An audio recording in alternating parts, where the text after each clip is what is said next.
हरे कृष्णा, राधे राधे। क्या आपको पता है कार्तिक मास का एक नाम और भी है, दामोदर मास। ये भगवान जी ने खुद कार्तिक मास को ये नाम दिया है, दामोदर मास। दामोदर मास भगवान जी का बहुत सुंदर नाम है। कार्तिक मास में हमें दामोदर भगवान के स्वरूप की पूजा करनी चाहिए। दामोदर स्वरूप भगवान जी का जब भगवान जी के पीछे यशोदा मैया छड़ी लेकर दौड़ती हैं और कृष्ण भगवान आगे आगे दौड़ते हैं और वो यशोदा मैया उनको पनिशमेंट देती हैं और कृष्ण भगवान को ऊखल से बांध देती हैं। तो ये उन्होंने दामोदर लीला करी थी। तो ये उसी को कार्तिक मास दामोदर नाम को ही समर्पित है। दामोदर लीला आप ज़रूर देखिएगा, सुनिएगा और दामोदर स्वरूप को, भगवान जी के स्वरूप को दीपक दिखाइएगा डेली। और दामोदर स्वरूप की हमें पूजा करनी चाहिए। और भगवान ने स्वयं कहा है कि सब महीनों में मुझे कार्तिक मास बहुत ही ज़्यादा पसंद है, प्रिय है। जो कोई भी कार्तिक स्नान करेगा, कार्तिक में कथा कहानी भगवान जी के नामों का जाप करेगा, उसकी मनवांछित फल मिलेगा। उसे जो भी मनोकामना होगी उसकी पूर्ण होगी। कार्तिक स्नान में कहानी भी सुनते हैं और उन कहानियों में से आज मैं आपके सामने 4 कहानी लेकर आई हूँ इस वीडियो में। कौन कौन सी हैं? गंगा जमुना की कहानी, लपसी तपसी की कहानी, नगर बसेरी की कहानी, पंचबीकू की कहानी। कहानी बहुत ही सुंदर है, बड़े मन भाव से सुनिएगा। पहले एक जयकारा लगाते हैं। बोलो लक्ष्मी नारायण भगवान की जय, दामोदर भगवान की जय, कार्तिक मास की जय। आइए सबसे पहले गंगा जमुना की कहानी सुनते हैं। गंगा जमुना 2 बहनें थीं। एक खेत में से होकर निकली। पके हुए सिट्टे देखकर जमुना का मन चल गया। उसने 5 दाने निकाल कर खा लिए और बोली, बहन गंगा तो बाजरा बहुत मीठा है। गंगा ने कहा कि खेत के मालिक से पूछे बगैर तूने ये बाजरा क्यों खा लिया? तुझे तो चोरी का प्रायश्चित लग गया। जमुना ने पूछा कि यह प्रायश्चित कैसे उतरेगा? तो गंगा ने कहा कि तू खेत के मालिक के घर जाकर 5 वर्ष नौकरी करे तो यह उतरे। जमुना दासी का भेष बना कर गई और साहूकार के घर जाकर बोली कि मुझे नौकरी पर रख लो, मैं सिर्फ रोटी खाऊंगी और तुम्हारा सारा काम करूंगी, पर बर्तन नहीं मांजूंगी, ना ही कपड़े धोऊंगी। साहूकार ने रख लिया। वह काम करने लगी। वहाँ रहते रहते उसकी इज्जत होने हो गई। साहूकार कोई भी काम करे तो जमुना से पूछकर करे, खेत बोवे तो जमुना से पूछकर बोवे, वह जो कहे वैसा अनाज बोवे और उस साल वही अनाज अच्छा होवे। साहूकार खूब मालदार हो गया। एक दिन ग्रहण का पर्व आया। साहूकार अपनी बहू को लेकर गंगा स्नान जाने लगा। जमुना ने एक सोने का टका देकर कहा कि वहाँ मेरी एक बहन रहती है, उसे दे देना और कहना कि तेरी बहन ने भेजा है। गंगा में से उसके गोरे गोरे हाथ निकलेंगे और सोने का टका ले लेगी। साहूकार ने जाकर वैसे ही किया। हाथ निकले, सोने का टका ले लिया और आवाज़ आई कि उससे कह देना कि तेरे 5 वर्ष पूरे हो गए। साहूकार ने आकर सारे समाचार कहे। जमुना वहीं अलोप हो गई। साहूकार ने बड़े बड़े पंडित बुलवाए, सारी बात कही। पंडितों की समझ में नहीं आई और वे विचार करके बोले कि जमुना माता ने तेरे यहाँ नौकरी करी है, क्यों करी है वह तो वही जाने। साहूकार और सेठानी को बड़ा दुख हुआ। उनको पछतावा हुआ कि हमने न मालूम उनसे क्या क्या काम करवाए। यह पाप कैसे उतरेगा? कुछ खाए पिए बगैर सो गए। रात को जमुना माता सपने में आई। बोली, इसमें तुम्हारा कोई दोष नहीं है। उसने नौकरी करने की सारी बात बता दी और कहा कि तुम रोटी खाओ। सुबह साहूकार उठा तो उसने अपने नगर में ढिंढोरा पिटवा दिया कि कोई भी चीज़ उसके मालिक को बिना पूछे बगैर मत लेना। ही गंगा जमुना माता, जैसी साहूकार को बुद्धि दी वैसी सबको देना। हे गंगा जमुना माता, कथा कहानी अधूरी हो तो पूरी करना, पूरी हो तो मान रखना, कहने सुनने वाली सभी की मनोकामना पूर्ण करना। आइए अब सुनते हैं लपसी तपसी की कहानी। एक तपसी था। तपसी तो भगवान की तपस्या करता। लपसी रोजाना 1.25 सेर का हलवा बनाकर भगवान जी को भोग लगाकर ताली हिलाकर जीम लेता। एक दिन दोनों में झगड़ा हो गया। लपसी बोला मैं बड़ा हूँ, तपसी बोला मैं बड़ा हूँ क्योंकि मैं भगवान की तपस्या करता हूँ। नारद जी बोले कि तुम्हारा फैसला मैं करूँगा। दूसरे दिन तपसी नहाकर आने लगा तो नारद जी ने 1.25 करोड़ की अंगूठी उसके आगे गिरा दी। उसने आँख खोलकर देखा तो अंगूठी पड़ी है। उसने उठाकर पैर के नीचे दबा लिया और तपस्या करने लगा। उधर लपसी ने 1.25 सेर का हलवा बनाकर भगवान को भोग लगाकर ताली बजाकर जीम लिया। इतने में नारद जी आए और दोनों को अपने पास बिठाया। दोनों पूछने लगे कि कौन बड़ा है। उसके बाद नारद जी ने 1.25 करोड़ की अंगूठी लपसी के आगे भी डाल दी। जब लपसी नहा धोकर आया तो उसको सोने की अंगूठी दिखी। लपसी ने उठा ली और सबसे पूछने लगा कि ये अंगूठी किसकी है, ये किसकी है। सबने मना कर दिया तो उसने अंगूठी सरपंच, जो गांव के सरपंच होते हैं, उनको जाके दे दी कि जो भी मांगेगा आप उसको दे देना, क्योंकि लपसी सच्चा, ईमानदार और बहुत ही साधारण इंसान था और उसने भगवान जी को भोग लगाकर जीम लिया। उसके बाद नारद जी आए। नारद जी ने तपसी से कहा कि अपना पाँव हटा। पाँव हटाती ही अंगूठी निकली। तब नारद जी बोले कि तूने अंगूठी चुराने से तेरी तपस्या भंग हो गई है। नारद जी बोले तेरी तपस्या का फल तुझे नहीं मिलेगा। तब तपसी कहने लगा कि नारद जी, मेरी तपस्या का फल मुझे कैसे मिलेगा। तब नारद जी कहने लगे कि जब कार्तिक स्नान में सबकी कहानी कही जाएगी और तेरी कहानी नहीं कहेंगी तो कार्तिक का फल तुझे प्राप्त हो जाएगा।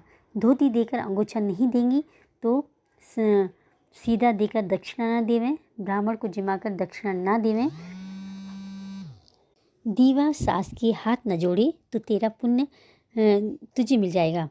कपड़ा देके बटन न लगावे, दाहिने हाथ से नाड़ा बांधे तो उसका सबका फल तुझे मिल जाएगा। इतना कहकर नारद जी अंतर्ध्यान हो गए और तभी से लपसी और तपसी की कहानी कार्तिक स्नान वाली नियम में कही जाने लगी।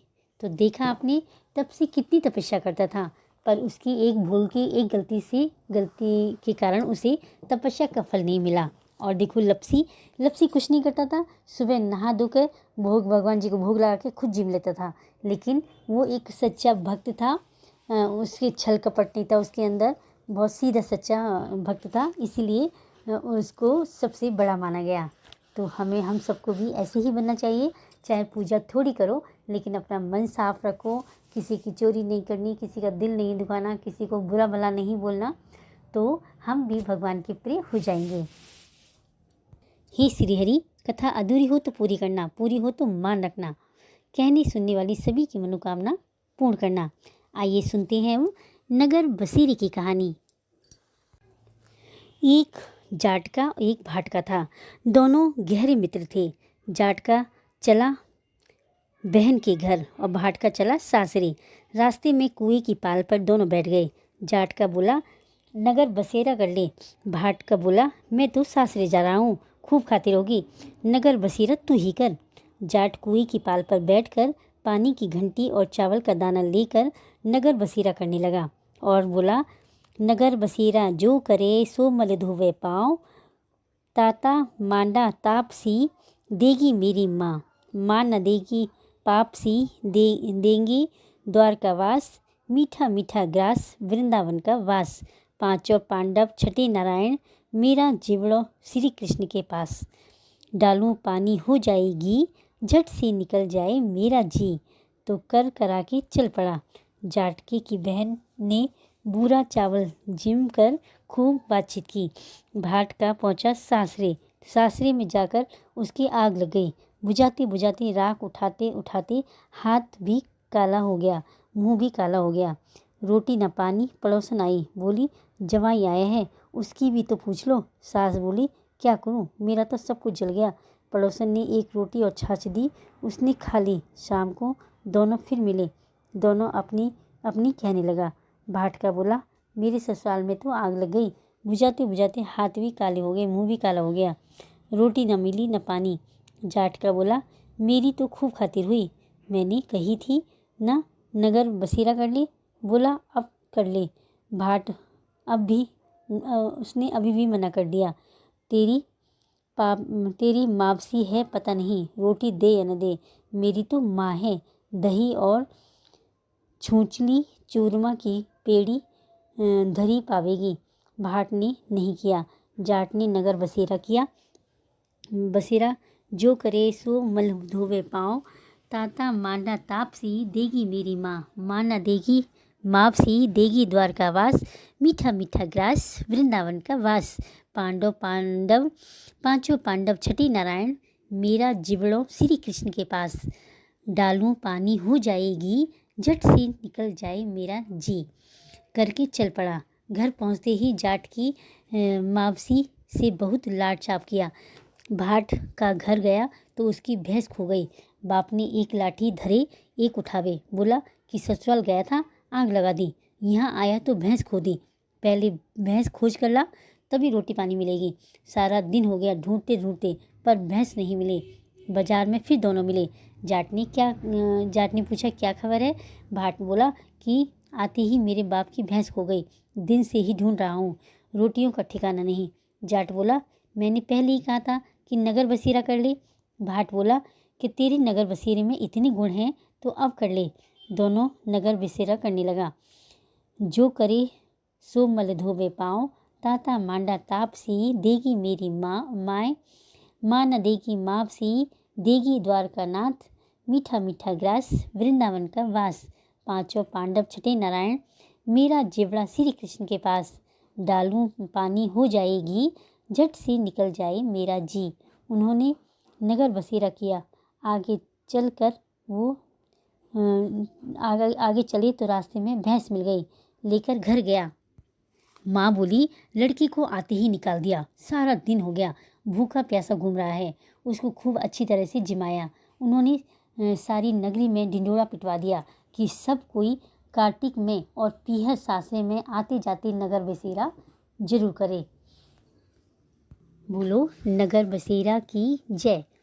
कार्तिक के दामोदर भगवान की जय।